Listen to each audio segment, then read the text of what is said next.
cities all shake and quiver and quake as he robs them of their gold. The autumn wind is a raider, pillaging just for fun. He'll knock you round and upside down and laugh when he's conquered and won.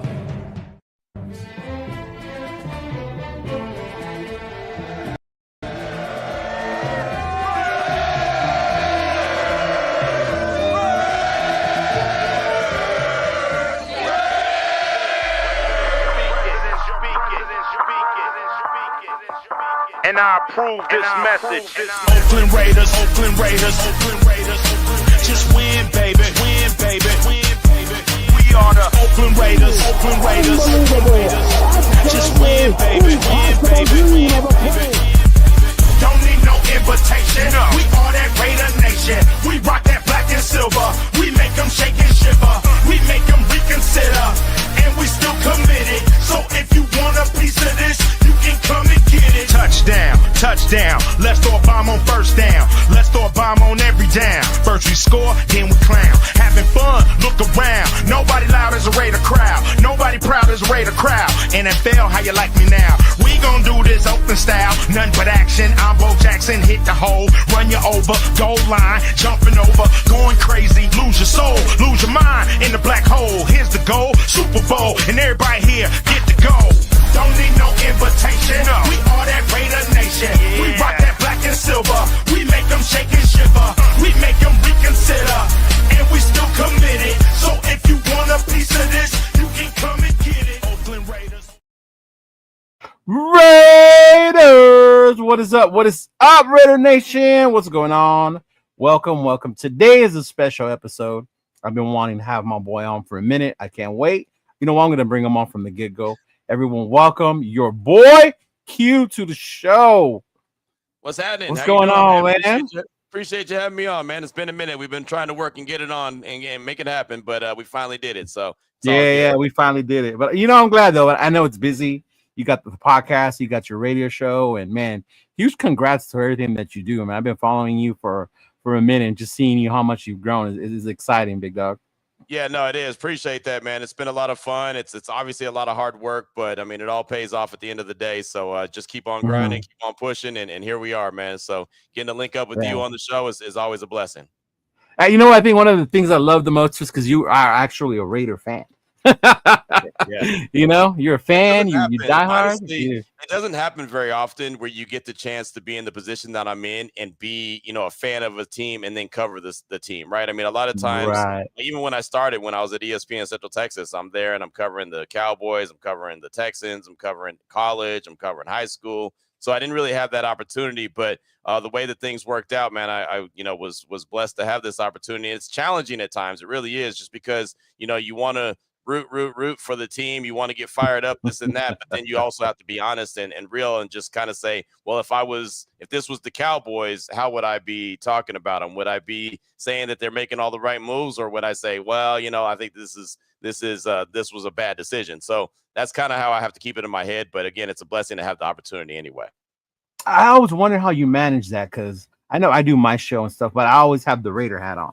It's always positive. I'm trying a thing, or if I don't like a certain player, it's like I don't never want to see him on the field. And you have to be a little different when it comes to that, right? Yeah, definitely. And the thing about it is, I don't try to be over negative or whatever, just because I feel like there's so much of that already. So I try to see kind of both sides of it, hear both sides of the conversation. It gets a little tough at times when, you're in the press box and you're watching the game and it's really close and the Raiders are making a comeback or something, and you want to naturally cheer for them, but you can't. Right. I mean, it's just something that you can't do. And so, I always try to make sure that I maintain, just kind of a level head about it and just kind of be even keel. And, the other thing is, I also want to be taken seriously by everybody where it's like, okay, this guy's just a Raider fan, so he's going to see everything the Raiders way. I want to make sure that I'm able to, like I said, kind of see it down the middle and make people understand that, my talents, at least the talents I believe I have, run deeper than just the Raiders. Right. But it's easy. I think it's hard. I couldn't control myself when we were winning and we came back. Like, no way. Right. But how do you manage when we're like so bad? Like last year during the 10-game losing streak, I remember listening to your show and like, how is he so positive still? Yeah, it's tough. It's tough, but it's like when you're in the middle of a 10-game losing streak, you don't need me to be negative, right? I mean, it's already you're in the middle of a 10-game losing streak. Like you already know all the bad, right? And so it's like, okay, so what's going to be good? All right, well, Brock Bowers is having a great rookie year. Jacoby Myers has an opportunity to do something that he's never done in his career, go over 1,000 yards. Antonio Pierce is trying to figure things out. And, I still at some point think AP is going to be a good coach. He just was in a bad position. He was a first-time head coach on a team that needed to have experience, a team that needed to have someone that's been there, done that. And I was all aboard with AP being that guy because what he was able to do in 2023 at the end. And, it felt like, hey, he deserves an opportunity. But I know now from seeing, and this is kind of also something that you do, is you understand and you kind of mature and realize, all right, I understand why this makes sense now, where it might not be the fan favorite decision, or it might not be a decision that, I was even on board with. Now that I see something different, I can understand that, okay, this makes sense. And this is the plan that this team has. So it's just kind of observing, listening, and allowing yourself to continue to grow, as opposed to just being so stuck in your ways where it's like, oh, well, I know everything and this dude can't tell me nothing. It's like, well, it's okay to listen to people and observe and see how everything goes.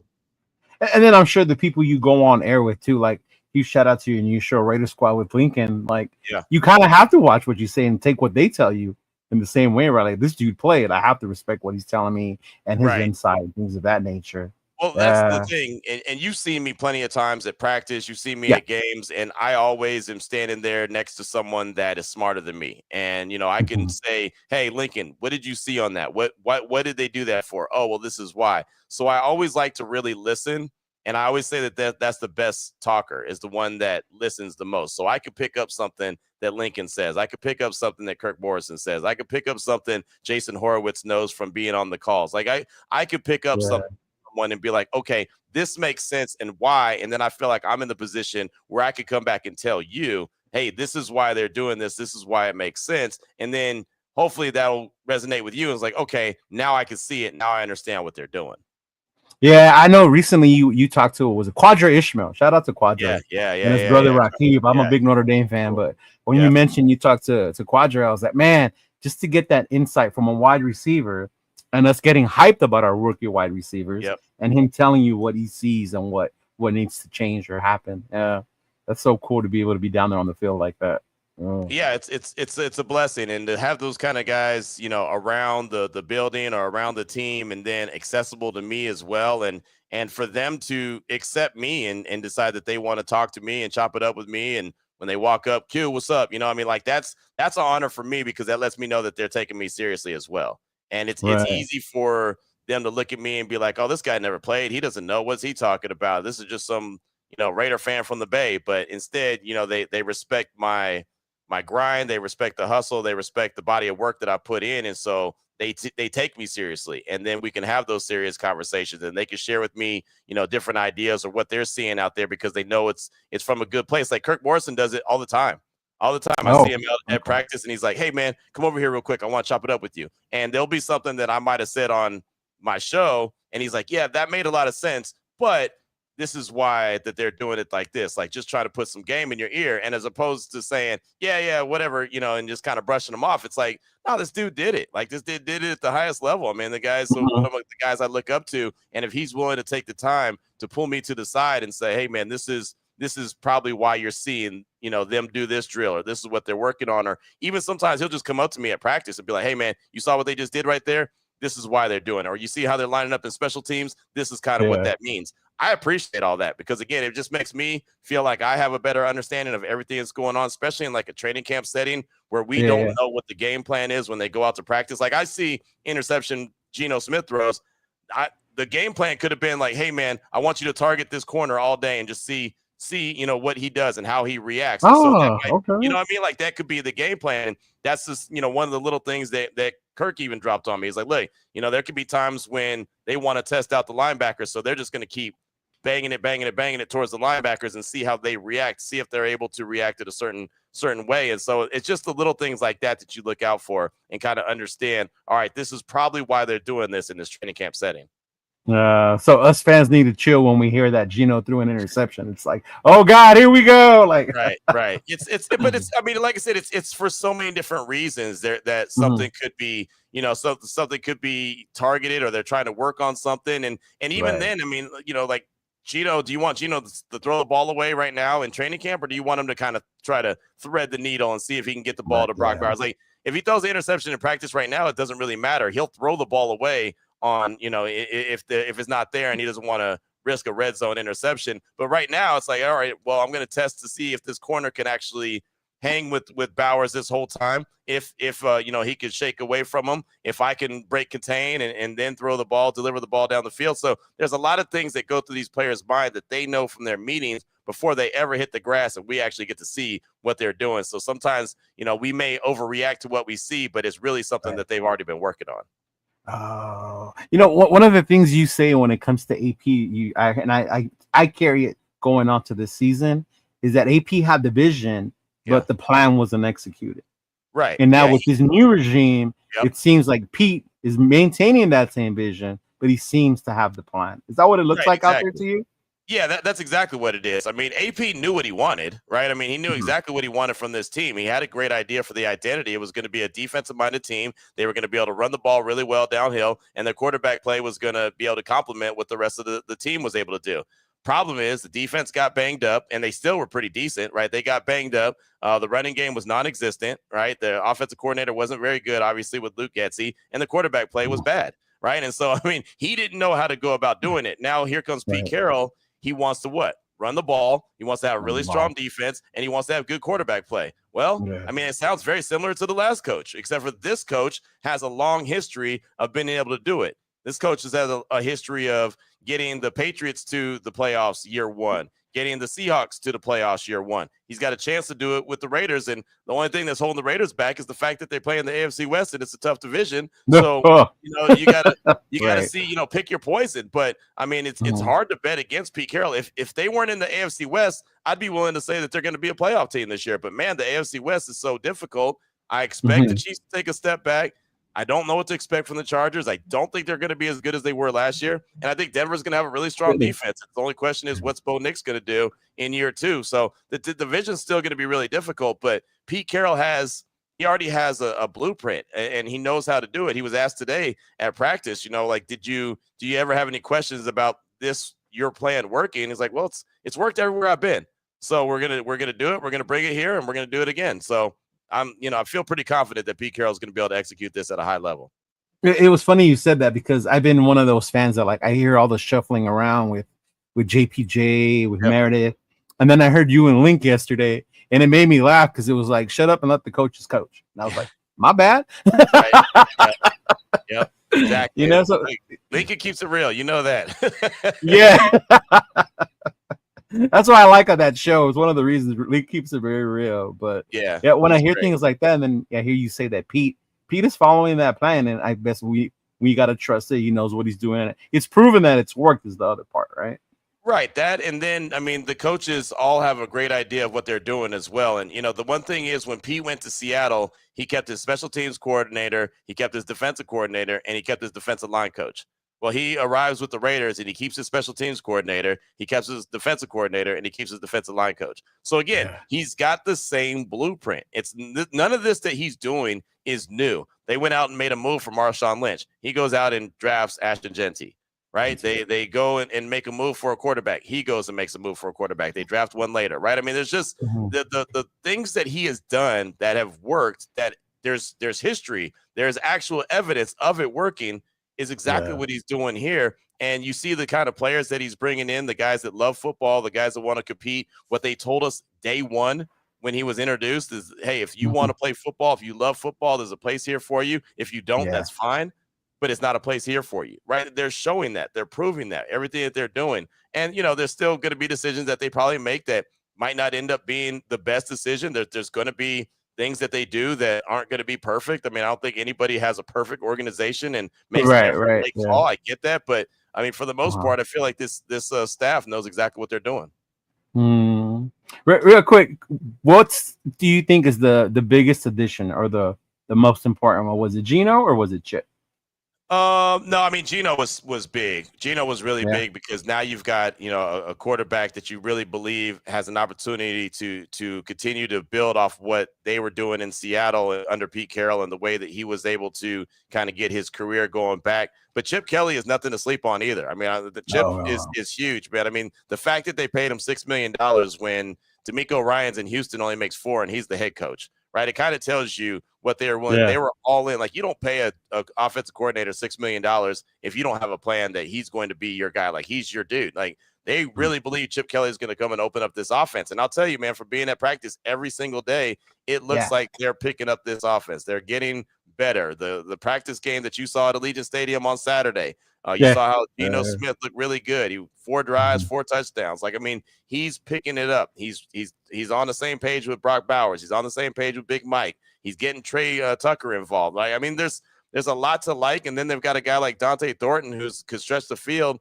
and you know that he's going to be an opportunity to have big plays. And even Jack Besh is a young wide receiver, a rookie wide receiver like Thornton is, but he's going to have an opportunity to evolve. And that's not even talking about Jacoby Myers and his consistent catching ability. I mean, he just doesn't put a ball on the ground, so you know what you're going to get from him.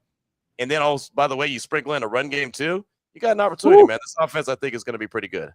And let's not forget the reemergence, hopefully, of Michael Mayer. Yeah, I talked to him today, matter of fact, and I didn't get a chance to play it on my radio show, but I caught up with him for about 4 minutes after practice today, and he's in a really good place. And look, his rookie year, he wasn't happy. I don't think anybody was happy with Josh McDaniels and company. I think we all know how that went. Last year, he had to step away for personal reasons, but he's been having a very busy offseason. The OTAs, he was very much heavily involved. The mandatory minicamp, very much heavily involved. Training camp, same thing. I mean, he's been very active. You saw it on Saturday. He had 2 big plays. I saw him very active. Right? I mean, he looks like he's on the same page. I asked him, are you on the same page with Geno? So absolutely, right? Chip Kelly knows how to open him up and use him to his best ability and advantage. So yeah, I think Big Mike coming back and being the best version of Big Mike that we've seen since he's been in the NFL, I think that's going to be special. So hopefully he stays healthy. Hopefully he stays in a really good place, and you can see that 12 personnel that we were promised so much last year and we never saw. Oh God, I think you'll actually see it this year. Yeah, and I know you mentioned that we've seen each other at camp. I remember last year's camp. Our offense looked so lost. Like it was non-existent, and we thought it was. Our defense is that good, defense, right? Yeah. But then seeing even just the small samples I've seen in camp and at the game on Saturday, I can feel the difference. You can see it on the field. Yeah. The way they're moving the ball, the way he's spreading the ball. There's some like rhythm and rhyme to it now. Yeah, there is. And I think that's something to get excited about. I mean, it just makes sense. I had someone call into my radio show the other day and they said, look, every year we as Raider fans say, oh, this feels different. This is going to be different, you know, and he wasn't wrong. But then what he said after that but this year it feels different, but it also feels right. And so that to me that stood out to me like, oh, that makes sense. Like it does feel different, but it also feels right. Like the moves that they're making to me makes sense. Like when I see them draft a player, when I see them bring in a guy in free agency, when I see Chip Kelly in his offense, when I see, them focusing on the tight ends or whatever the case may be, like it makes sense what they're trying to do. Now they've got to put it all together, right? They haven't even had their first preseason game. We know how that goes. They've got to stay pretty injury free because their depth is not great. So that's something to pay attention to as well. And look, there's a team across from them that is going to, have a say on how their season goes each and every week, right? I mean, there's another team that wants to win too, and they're no slouches. So, I mean, it's not like it's just going to be a cakewalk and, you got the right guys in place, and now you're going to have a fantastic season. You're going to go to the playoffs, and Lombardi's on the way. But at least you feel like this team's going to go out there and compete. I don't see them getting blown out in any games. I don't see them having a Carolina Panther type game like they had last year. Oh, God, that was so bad.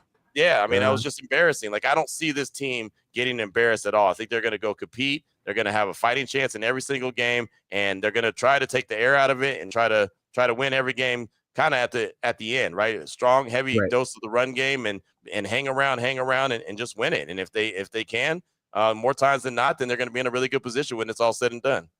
Yeah. I know me. I was a big go get our QB guy in the draft. Yeah, obviously, that didn't happen.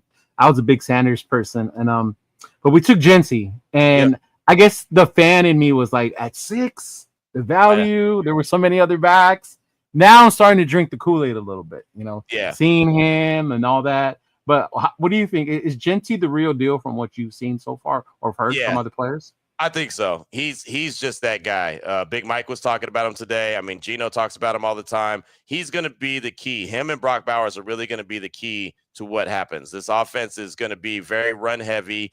Gino already has a great relationship with Brock Bowers, so they're going to hit him quite a bit. I know that there's other running backs like Zamir White, who's having a great, training camp. You got a guy like Sincere McCormick. You have a guy who's a touchdown machine, touchdown magnet like Raheem Mostert. So you have multiple options, but it's going to be the Genty and Bowers show. It really is. So, he is that guy. And the thing is, everyone knows he can run the ball. Like, that's never a question. He's going to be able to run the ball and run it well. But he can catch the ball in the backfield way better than most people expect. That has surprised me the most and why the Kool-Aid's been tasting better.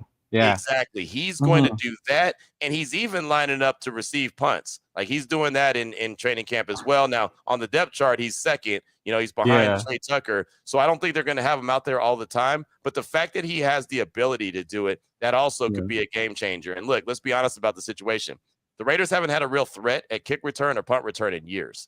Since I couldn't Jacoby tell Ford. you the last time they had a right. Exactly. Yeah. That's what it drives me nuts. They have not had a real threat. They have not had a guy that opposing teams are like, yeah, you might not want to kick it to that guy.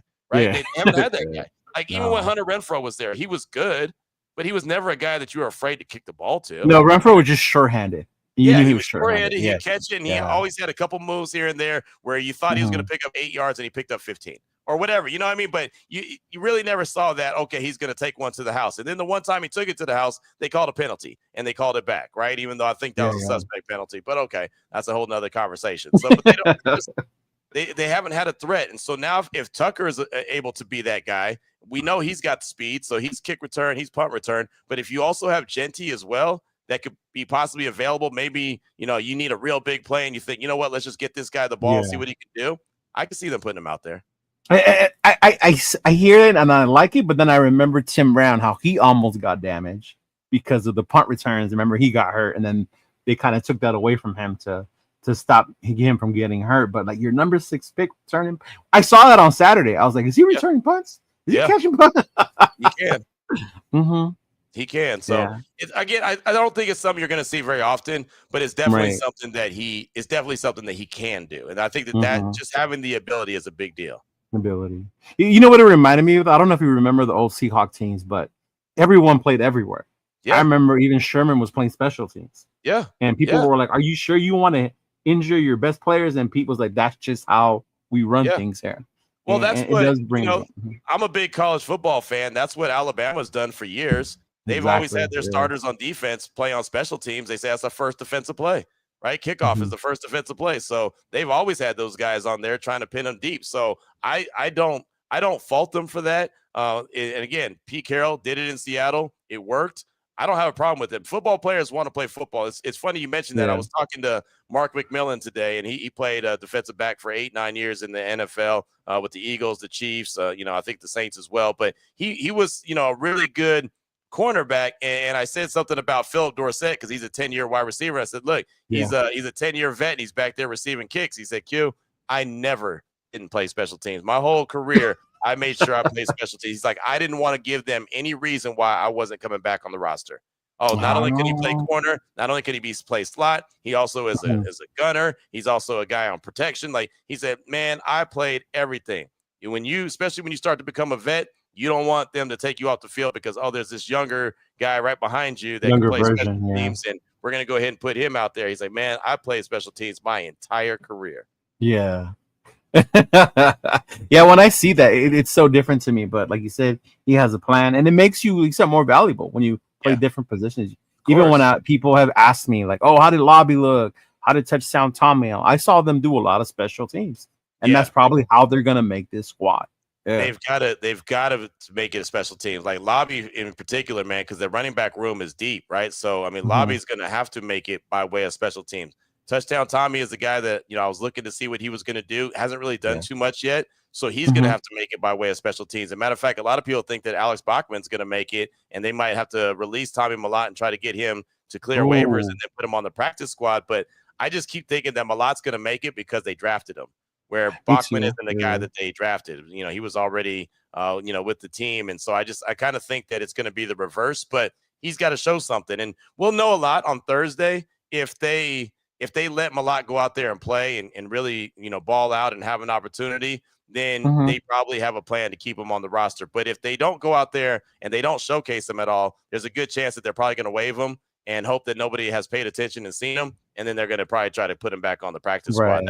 That's something to kind of pay attention to. One of the things to look at these preseason games, like who are they featuring? Who's playing a lot? Do they look like that they're, really trying to showcase this guy because they really believe in him? Are they showcasing him because maybe they want to move him? What is the plan? So that's always something to pay attention to in these preseason games too. Yeah, especially with this new regime. Like I'm excited for Thursday, our first game. Yeah. And normally in my mind, like we don't see the stars until after the joint practices. So I was thinking the 49er game. But then now I'm hearing that Pete said everyone's live for Thursday. So I don't know. What are you expecting to see on Thursday? I don't know. But to be honest, I'm not too sure because he said that. I mean, I was standing right there. He said everybody's live, right? Everybody's going to be ready to go. That don't mean everybody's going to play, right? That just means that everybody's capable, right? I mean, I remember last year, Antonio Pierce said, hey, if you're healthy, you're playing. Like that was as a matter of fact. And then all of a sudden, Devontae wasn't healthy. All of a sudden, he had an issue, right? You had to bring that up. Huh? I mean, that's the reality of it. That's what happened. Yeah. So in this scenario, Pete's saying, "Hey, everybody's live, everyone's good to go." Okay, great, but that doesn't mean that everyone's going to go. So I think we'll see. We might see Gino for a series. We might see Ashton for a series. I expect them to have more of the starters probably playing in preseason game number 2, which is more like what used to be preseason game number 3. That's just my expectations. But honestly, until we see it from Pete Carroll, we don't know. Look, there was a time in 2014 where Richard Sherman was playing in the 4th preseason game, right? And that's when Derek Carr actually won the starting job. I remember that. That's when he won the job. Yeah. Game. That's how he got the starting job in 2014, his rookie year, because he went up against Seattle, and they had some of their starters in there in that 4th preseason game, at least on the first 2 drives. And then Derek Carr did pretty good against them. So he got the nod at the starting quarterback spot. So anything is really possible. We'll learn a lot more about what Pete Carroll plans to do on Thursday. Yeah, definitely. That's what I was thinking. I remember that 4th game. That's when Carr went off, and he became that person for us. So I'm interested to see because, one, I'm excited football's back. Of course. College too as well. Yep. Go Irish. I know you're a Bama. We'll figure that out one day. But I'm a big Marcus Freeman guy though, so I love Marcus Freeman, what he's able to do at Notre Dame, man. I liked him when he was at Cincinnati. So I'm not mad at that at all, and I'm interested to see what Bama's going to do year 2 with Kalen DeBoer because look, he's still got some big shoes to fill in Nick Saban. So we'll see what happens at Alabama. But I'm always yelling Roll Tide. And I'm glad you like college football too, because I think that's where my change in perception came for Chip Kelly. Yeah. After what Ohio State did to Notre Dame in the championship game. Yeah. No, Chip did a really good job, and after they lost that game to Michigan, where everyone was about to get fired, I mean, Ohio State went on a run, right? And they looked really good, and he had multiple weapons at the wide receiver position, and he chose to really take the life out of the game by running the rock. I mean, look how much he ran the ball, and that's what I expect to see. Not that necessarily the same exact style, but you're going to see some of those concepts. And we see some of those college concepts is what we call them, but we see some of those concepts even at practice where some of them are just, passing plays that just pick up 8 to 10 yards each time, which they're really kind of man beaters where you can't really defend them. You have to pick your poison. All right, well, if I go this way, he's going to get me there. Well, if I go that way, he's going to get me over here. It's like that we see those, and then we also see just quick hitters as far as runs go, where they're able to, pick up a chunk of yards as well. So I think that the, what Chip Kelly's got and what he's bringing to the table, I think you're going to like that when you see that offense.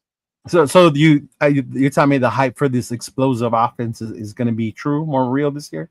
I think it's going to be really good. I do. I mean, I know it has the opportunity to be explosive. I don't know what that means as far as like where they're going to rank or how many points they're going to score per game. But I know that as long as they have a run game, which Chip Kelly has to have, he has to have a run game. So it's so important that they get the offensive line right and they get this run game going.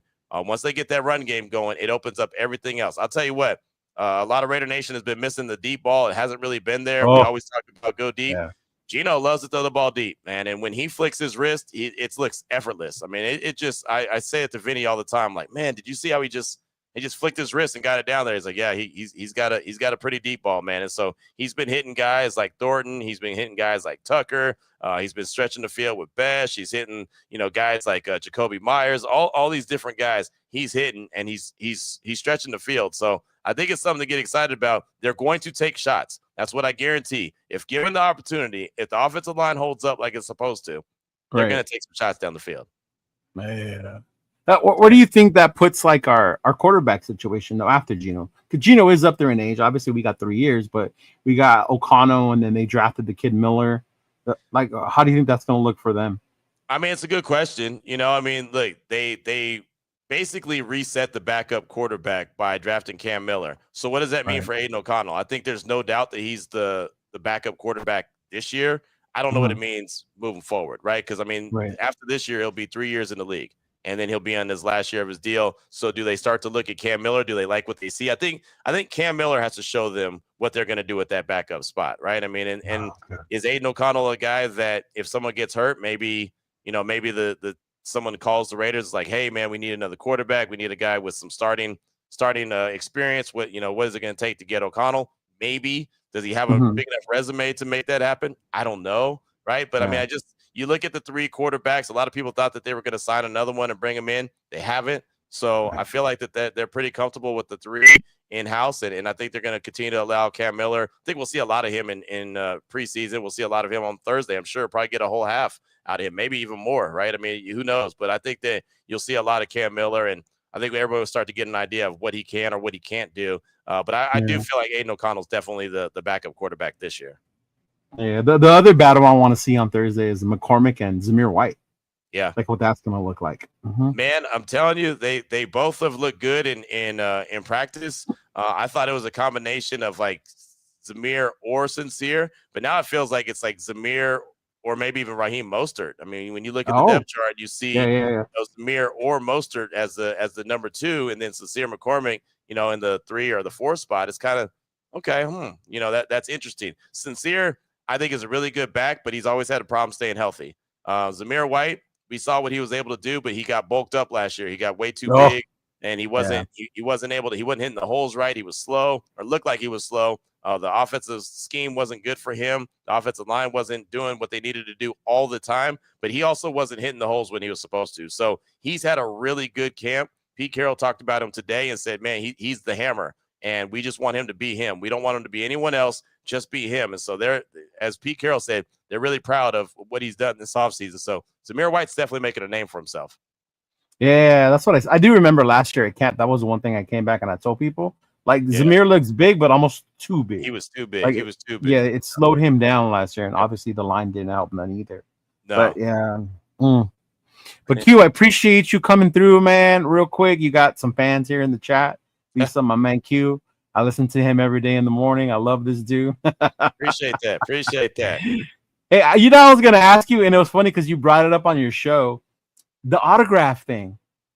You started one, and then from there, it just kept going and going and going. Like, and people won't let me. Like, I was walking around the Raider facility, and Will Kiss, who's in charge of PR, he came up to me and was like, "Hey, Q, can you sign this paper for me? Can you sign this paper for me?" And then he was walking Sandra Douglas Morgan to go do an interview, and he goes, "Hey, did you see Q? He was signing autographs on Saturday." She goes, "I did. I actually did see that. Did you get paid for that?" And I was like, "Nah, man, I don't get paid for stuff like that." But it was funny, man. It was an honor, honestly. It really is, and I mean this from the bottom of my heart. Like, whenever I'm at the stadium, and you see me all the time at the Coors Light Landing, and get to talk to a lot of Raider Nation and chop it up, take pictures with, whatever the case may be. Like, just to understand that so many people recognize you from either the radio show, the podcast, whatever the case may be. Like, so many people actually listen and pay attention. It means a lot. It really does. So, my man yelled my name. I ran over there to him. He asked me for an autograph for his son. So I was like, yeah, that's cool. And then, man, it just took off. And like I said on the show, I'm sure that there's probably some kids that woke up the next day and was like, who the hell is this guy, man? Who is what's funny? My nephew, he saw you. He didn't know who you were. He thought you were a player. Yeah, but then when we were talking, he stopped and he recognized your voice. He goes, "Oh, that's the guy we listened to in the car." And I was like, there you go. I'm telling you, I guarantee there was a kid that was probably like, Now, who signed my Max Crosby jersey? Who is this new guy? Who signed my Brock Bowers jersey? Because I signed jerseys, I signed baseball cards, I signed hats, I signed a helmet. Like, I signed all kind of different things, man. I was like, I kind of felt like I was like, man, I know what these players are going through now. Like, they sign one, and you want to sign everyone that wants you to because you don't want to be a jerk or whatever. But like security kicked me out. They're like, hey, man, we got to go. Yeah, like, I saw that. Yeah. But it's cool. I mean, hey, man, if you know, you know me, man, I'm always going to hang out and chop it up with Raider Nation. That's how I roll, man. That is true. That is true. V Nation, if you go to Allegiant, Coors Light Landing area, Q will always be there to be able to chop it up with you. Always. At the very least, I can at least have some conversation with you. I might not be able to do anything else, but I'll have some conversation with you for sure. One last question before we go. What 3 games are you most looking forward to this season? Well, the first one, the season home opener, right, against the Chargers, Monday Night Football. That's always a great game, man. I mean, just having Monday Night Football at the crib. That's one I'm super fired up about. I think the big test against the Commanders will be, especially on the road, week 3. So you got week 2 against the Chargers. Week 3, you're going to DC to take on the Commanders. That's going to be a huge test. This is a team that was in the NFC Championship game a year ago, right? And so, I mean, if you can go to DC and compete and come away with the win, then all right, then you're on. You know, you got something on. I'm always excited about all the games, but I'll tell you the one that I'm really looking forward to, and I hope the game matters. That's the big like asterisk. Is this if this game is going to matter? That's week 18. That's the season ender, regular season ender against Kansas City at Allegiant. You know, the Chiefs have never lost at Allegiant, like never. History of Allegiant, they've never lost, including the Super Bowl. So I would love to see that game. This is my dream scenario, is that week 18 means something like it meant in 2021 when the Chargers remember that? Sunday Night Football, they flexed it to Sunday Night Football. It was the last game of the regular season of the year. Across the league, all eyes were on Allegiant Stadium. Of course, the game went to overtime. It was almost a tie, but the Raiders, won that game, punched their ticket to the playoffs, and the stadium went nuts. Like I would love to see them get their first victory in Allegiant Stadium over Kansas City, week 18, for a game that pushes them into the playoffs. Like that, you want to talk about a dream come true? That would be a fantastic way to end the regular season. And like I said, as long as they get them to the playoffs, then the season doesn't end. That would be the game that I really hope that's what's on the line week 18.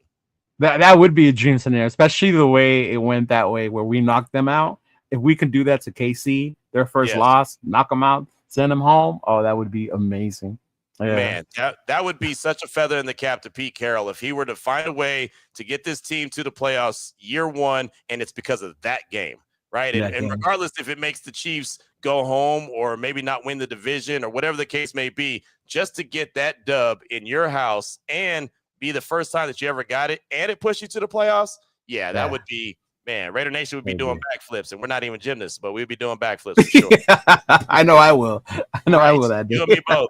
I'll do it when I get to the house, though. I can't do it at the press box. That was the funny thing, man, about that game in 2021 against the Chargers and the way that the Raiders won in dramatic fashion. Like, I'm sitting in the press box, no joke, and my heart is like pounding because I want to see what's going to happen at the end of this game. I want to see if they're going to tie, if they're going to find a way to win. And then they get the win. They get the field goal from Cash Money Carlson. And then all of a sudden, boom, like the confetti comes down from the roof. Lil Jon's playing. Everyone's partying and everything. And I'm just standing there just soaking it in.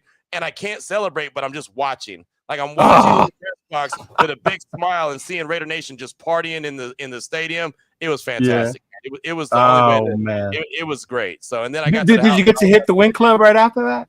No. Then I had to go downstairs and go to the locker room and do some do the interviews. That's right. Post game interviews, and of course the locker room's fired up and excited. So man, that was the way to go right there. That was the way to end the regular season. I would love to see them do it again. That is so true, and I'm glad that they leave those flex for that reason. So hopefully it does mean something, and it'll be like a Sunday night. Let's all cross our fingers that the Week 18 game means something at Allegiant Stadium versus Kansas City, and we could have a moment like that. That would be awesome. And if that's the case, do you think we will finally have more fans than they do? Because when we play them, they take over. For sure. If they're in a position Week 18 to get into the playoffs, and they're at 8, 9 wins, whatever, 10 wins gets them into the playoffs. I think Raider Nation will be loud and proud at Allegiant. You're still going to have your Chiefs fans that show up. You're still going to have the ones that yell during the national anthem. I get it, but I think that you'll see a lot of silver and black in Allegiant Stadium if that's the scenario. If they have a good season, I think you're going to see a lot more of that anyway. That's why they're opening up practice. That's why they have Raider Nation showing up now as opposed to just having season ticket holders. Like they want Raider Nation to understand this is your team and this is your stadium. This is your city. And they are trying to embrace that. No doubt about that.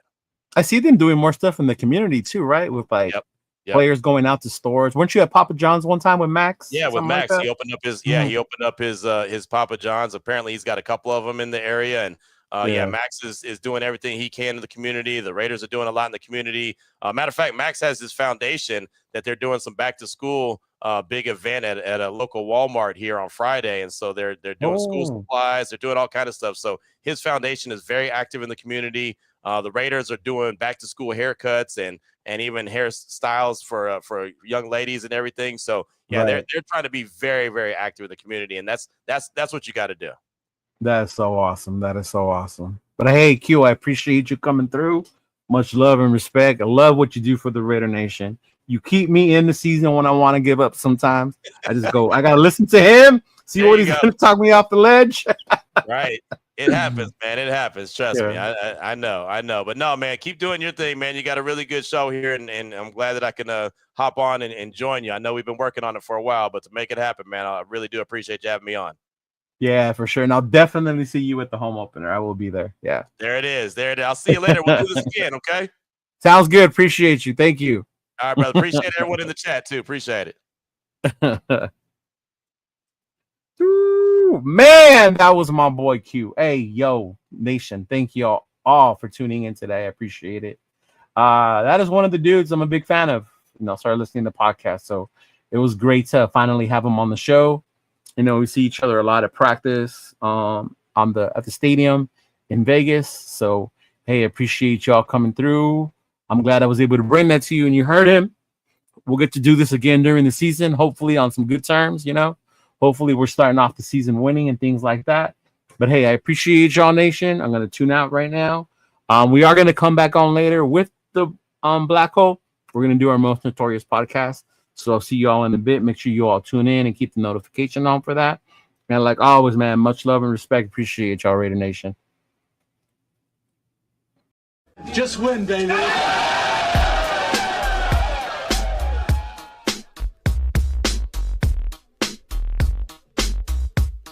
Look, check it out. All black with a hoodie, snapback, with a snap on. Long white socks, me mugging like I'm King Kong. With them all black Chuck Taylors. West side and this bitch yelling Raiders. Thuggin', cause we know with it. Motherfuckers like y'all suck, but we don't give a fuck, nigga. We deal with it. Jaw jacking, getting nigga fucked up with the quickness. Parking lot squabbles, giving nigga the business. Shh, quiet. The fuck you mean? We yelling Raiders, bitch. Like fuck your team. You wanna talk your shit? Get sad like Scream Stadium. Take off, nigga. Homicide scene. Oakland to LA, LA to Oakland, Las Vegas, Sin City, steady smoking. Raiders looking to get another ring. Like fuck y'all haters, nigga. Y'all know me. We yelling Raiders, bitch. Y'all know what's up. Like Raiders, bitch. Wicked, you niggas up like Raiders, bitch. I show no love like Raiders, bitch. Nigga, we don't give a fuck. Raiders, bitch. Y'all know what's up, like Raiders, bitch. Wicked, you niggas up like Raiders, bitch. I show no love like Raiders, bitch. Nigga, we don't give a fuck. With so much drama in the big LV, it's kinda hard being Yaya or end up C. But I, somehow, some ways, keep dropping these Raider hits like every single day. May I sip on this Henny while these haters pay attention and my name stay bitchin'. I'ma stay G'd up like a silver feed up. And tucked as a burner just in case it eats up. But I'm humble, 10 toes down to never stumble. Keep doing Raider music, imitating, never double. It's like everywhere we go, it's like the same old shit. Here Raiders just suck, y'all can suck my dick. It's a nation just to prove, no need to consume, win, lose, or tie. Raider Nation keep moving, top to the bottom, bottom to the top. It's Raider Nation all day till the casket drop. We yelling Raiders, bitch. Y'all know what's up, like Raiders, bitch. Wicked, you niggas up like Raiders, bitch. I show no love like Raiders, bitch. Nigga, we don't give a fuck.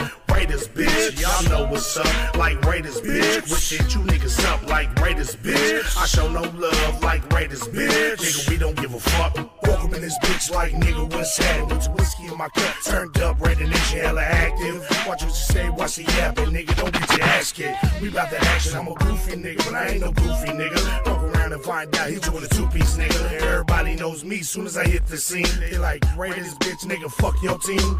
Champions Club, I am the one. VIP access, we do what can't be done. I do what I do, nigga, that's on the daily. Talking hella shit, give a fuck if they hate me. Only one nation, Raider Nation, and it's evident. Any other nation is irrelevant. Commitment to excellence, just win, babies, what we telling them. Shout out to the nation, you know I had to represent.